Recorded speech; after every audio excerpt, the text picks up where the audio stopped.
we are joined by Karen Parsons. You will probably recognize her as Hilary Banks from her role in The Fresh Prince of Bel-Air. But she's also the founder and producer of the award-winning children's animated films Sweet Blackberry, which celebrates the contributions and the stories of unsung Black heroes in history. And she's also the author of numerous books, including How High the Moon, Flying Free, and Saving the Day, the Garrett Morgan life-changing invention of the traffic signal. Karen, welcome. Thank you very much. It's really good to be here, and I'm really excited to be here at Steam Race to Space. I am excited to talk to you as well, too. It's such a great book. You have done so much work on television, on film, but I'm curious. Let's take a step back even further. How did you become a reader first? Oh, a reader first. I started reading really early. I was an only child. And so my mom said that I was reading when I was really, really little, and got me into school a little earlier than she would have, just because she said you just wanted to read. So we did it. But what ended up contributing to my love of it even more, I mean, I was curious and I was doing it from a very young age. But what I think it probably got really solidified when my mother became a librarian. When I was probably in the third grade, she became a librarian, or started working the library system, and then would become a librarian. And so as an only child, I spent hours upon hours in the library. And as the librarian's daughter, I got to get more books than most people. So I take big stacks home. But I got to really explore all ends of the place, all sorts of interests. And I had plenty of time on my hands to just dig in and get lost in these other worlds, which I think contributed so much to me into later on becoming an actor, because it was storytelling and characters again, and now a writer.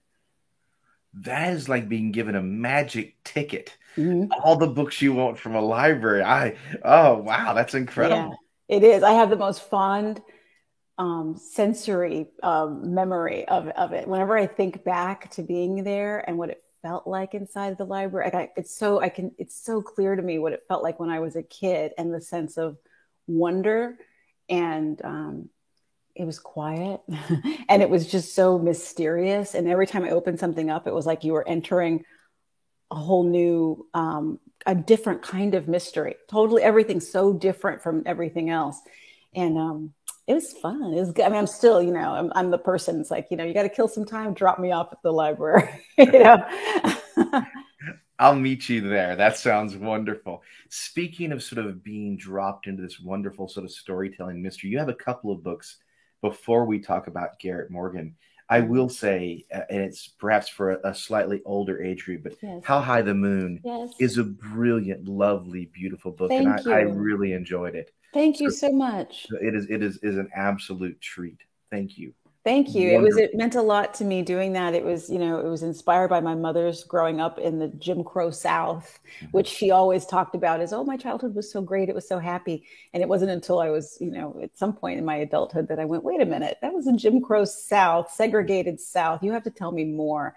And I wanted to write to find out how that was true and how that was so. And I did. I ended up between talking to her and exploring further what it would be like to grow up at that time as an 11-year-old girl. I saw how community has such a big impact on all of us still, so that, to this day, but how important that is in shaping our children. Well, I thought it was a beautiful book. Thank you. I teach children's literature here at Orange Coast College, and I may have to use it on my syllabus next semester. I hope you will. I hope you will. Thank you. Well, before we get to the Garrett Morgan story, I want to mention your other book as well, too. So, Yay! Bessie Coleman. Wow. What an inspiration. Can you tell us a little bit about this? Because she is amazing. She is Everyone amazing. should know her story. That is the truth. And that's what happened. I started my organization, the Sweet Blackberry. It's a nonprofit organization that these books are Sweet Blackberry books. And I wanted to tell little known stories in Black history that you just don't hear about. Heroes, people who overcame incredible challenges and obstacles, and went on to do great, great things, which I think is an important lesson for kids. And when I started it, I loved Bessie Coleman's story. I was excited by her story, but I started seeing things here and there about her. And I thought, maybe she doesn't fit under the little known thing. Maybe there's more out here about her than I realized. But whenever I would talk about her to people, they always said, "Oh yeah, Bessie Smith. I know who that is." And I was like, "No, no, no, no, no. That's the singer. I'm saying Bessie Coleman, the pilot."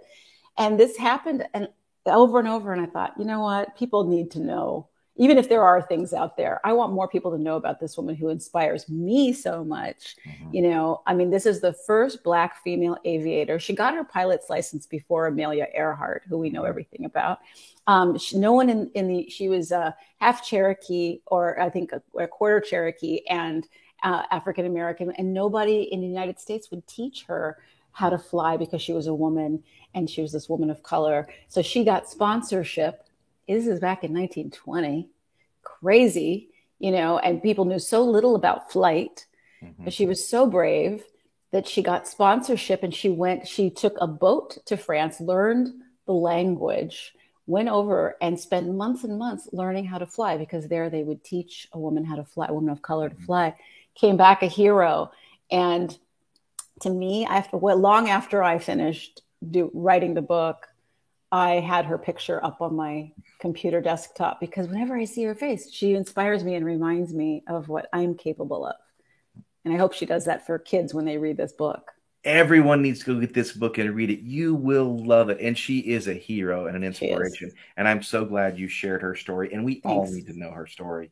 I agree. We also have another really amazing hero as well, too, in Garrett Morgan. Yes. Please tell us who Garrett Morgan is. Who is he? What did he do? Garrett Morgan is one of these incredible people out there who invented so many things we take for granted every day, little things in our lives. But one of the things, what I wanted to cover in the book, which I think is really important, especially for our young readers, is he's the inventor of the traffic signal that we rely upon.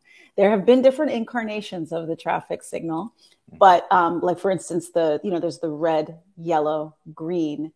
His mechanism that operates that red, yellow, green, most importantly, the yellow, instead of just going stop, start, he came up with that mechanism that we use to this day, not the colors themselves, but the actual, he thought that through and realized the importance of it and came up with that. And I think it's amazing that a man who, when things were so difficult for Black people at that time in this country, was able to still figure out how to draw that up and to successfully patent it and get this machine out there that we use to this day and we rely so much upon, but we often don't think about where it came from and who may have come up with it or why. The things that he encountered that made him say something has to be done about this. And that's really what the story of the Saving the Day story has to do with, is somebody who really wants to help, but having a hard time focusing their creative energy, and they're kind of all over the place. But when he finally is able to kind of hone it all in, and I think we all know someone like that who's got lots of energy and is going all over and wants to help. But if he could bring it in and focus it, he was able to do really incredible things. Well, I know you're saving our day by introducing us to this book. Do you mind reading a little bit from it? Because it's beautifully written. I'd love to. It also has incredible illustrations, which I would love to share, by the illustrator R. Gregory Christie, who is a fantastic Coretta Scott King Award-winning illustrator. I just am in awe of his work. I love working with him because I write things and then I see what he puts to it. And he's a historian unto himself, because I'll write all of these things, but then the layers in the illustrations tell you so much more about the time that aren't in the words necessarily. Yeah. So it's really a beautiful and fun collaboration. So yeah, I'll read a little bit. Thank you. This is Saving the Day, Garrett Morgan's life-changing invention of the traffic signal. Morning dawned, and the sun's golden rays signaled to Garrett Morgan that it was a new day. With his head in the clouds, always full of a dream, he was no help to others, or so it seemed.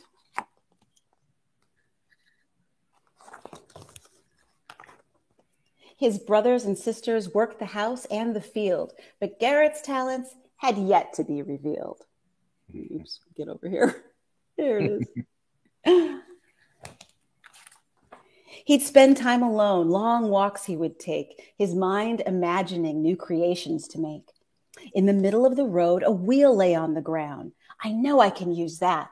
So Garrett bent down. But sometimes his dreaming got him into trouble. He wouldn't watch where he was going, his mind in a bubble. See, along came a car, from the side a red truck, and though they missed Garrett, their nerves had been struck. Both slammed on their brakes, dodged the boy by a hair, but the near collision gave everyone a scare. Back at home, his mom said, "You wait here for your dad." He just knew he was in trouble, that his parents were mad. You have a great mind, imaginative, keen, ready to create new from what has not yet been seen. Yes, you have a great mind, but could do even more.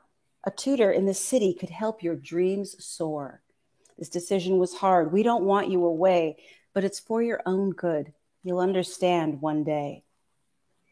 Then Garrett's mother pulled him close and she said, "But always remember this, son. Keep this in your head.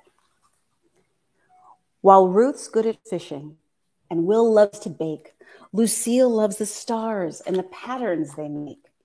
And you too, son, have something that's all yours alone, something to contribute that's just not yet known. All are given a gift, something you cannot learn. It's what you do with that gift that's your gift in return." The city was loud, people everywhere, and cars and horses and bicycles were there, all on the same roads, all at the same time, horns honking, cars crashing, no reason or rhyme.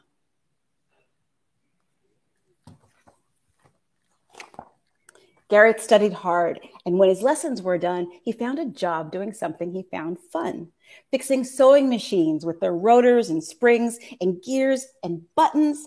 Made him think of many things. His mind churned and churned with new ideas to invent. Some drew attention, some helped pay the rent.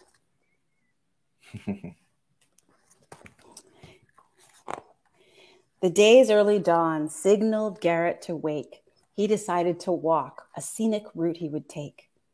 The grass, sparkling green, had just been cut low. Garrett longed to run through it. He decided to go. But just as he started, a white car whizzed past, heading for the crosswalk and going quite fast. Then he heard tires screech and someone yell, "Stop!" A horse and carriage were approaching. He could hear the hooves clop. But the horse kept on going, didn't even slow down. Garrett ran fast to warn them, but soon heard the sound.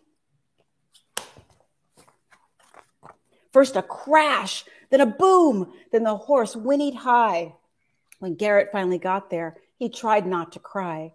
Though everyone was okay and the horse would be all right, he'd seen too many wrecks. It was a terrible sight.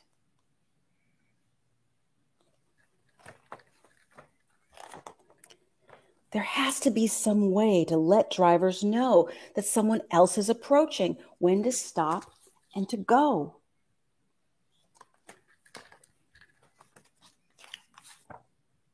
But as Garrett wandered home, ideas in his head flowing, he forgot to pay attention to just where he was going. He stepped off the curb. The bike signaled, no doubt. He saw a bright light, and then he went out. His mind was filled with colorful light, on and then off. What a beautiful sight. The green of the grass, illuminated by sun, shone bright and invited Garrett to run. Golden light through the window, eased in the morning. A new day was beginning. It was a subtle warning.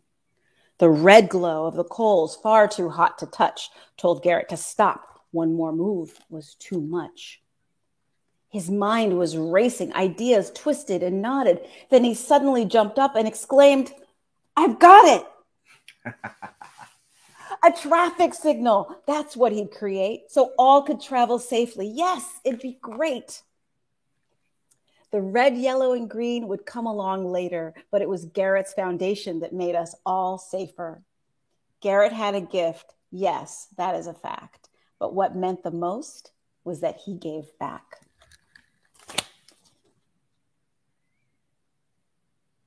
The end.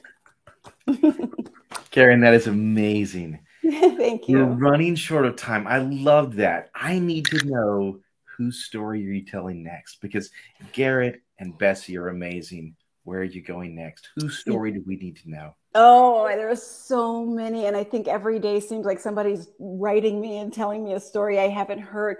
I have a couple contenders right now. I don't want to say which ones they are, but they are, needless to say, they are remarkable people. And I can hardly wait to get moving on one of these stories in the next week, actually, to start getting it moving. I mean, I've been researching both of them, but one of them I'm going to start writing next week.